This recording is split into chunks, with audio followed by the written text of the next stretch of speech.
on this Tuesday at the beginning of June as we reflect on the events of Pentecost and look at the role of the Holy Spirit.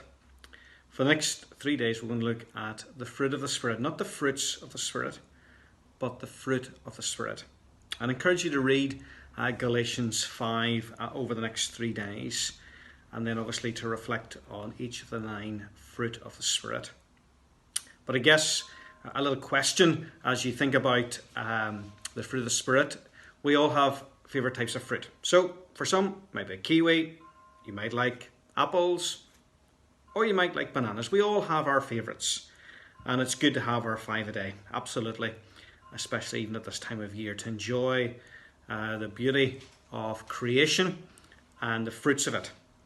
So today we're looking at love, joy, peace. Each of them very much have a sermon in themselves, without a doubt. Love, very much focused on the character of God, his unconditional love for each of us, and how we respond to that love made known to us in the coming of Jesus and through Christ's death for us. This image of sacrifice, of unconditional love, and how that love then is manifest in our lives. Because when we look at all these characteristics, it is that there is that evidence of fruitfulness. So how has love been shown in your life, within your family, to your friends, to your neighbours, to those who are part of God's church here and abroad? How do we demonstrate love? Then there's joy. Is it about just being cheerful, upbeat, every moment of the day? Or is joy something that goes much deeper into the spiritual reserves because of our relationship with Jesus? As John 15 reminds us of the importance of being connected to the vine, that we cannot be apart from Jesus. So that sense of joy is very much something deep within us, so that we can navigate all the challenges of life, knowing that we have that deep relationship with Jesus. And then there's peace, shalom, that aspect that reminds us of our peace with God because of Jesus, that peace with others, challenging us about who we have challenges with in terms of our relationships, but also peace within, to know that we have that rest. Maybe we're frazzled, we're afraid, we're anxious at this time. How do we find that peace within to sustain us and to strengthen us?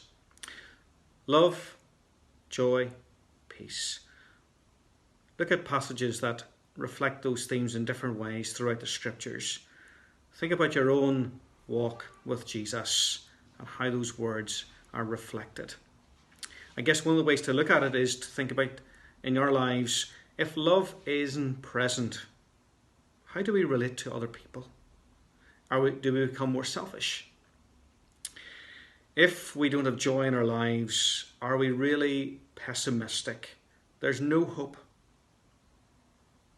And if we don't have peace in our lives, then our lives don't have a purpose, don't have a function. We don't care about anyone or anything. So that's maybe a little tool to help us think through these fruit of the Spirit.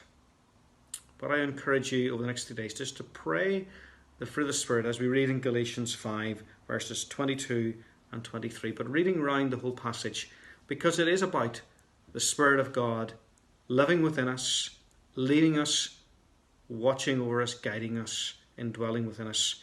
Because as the Spirit of Jesus lives within us, then the evidence of his working is manifest through love, through joy, through peace. Be blessed. Continue to stay safe. Social distance as we get into new patterns of operating. Grateful to those that obviously have opened the church for private prayer. It's an opportunity to do that. But continue to love one another and continue to keep close to the risen and ascended Jesus in the power of God's Spirit.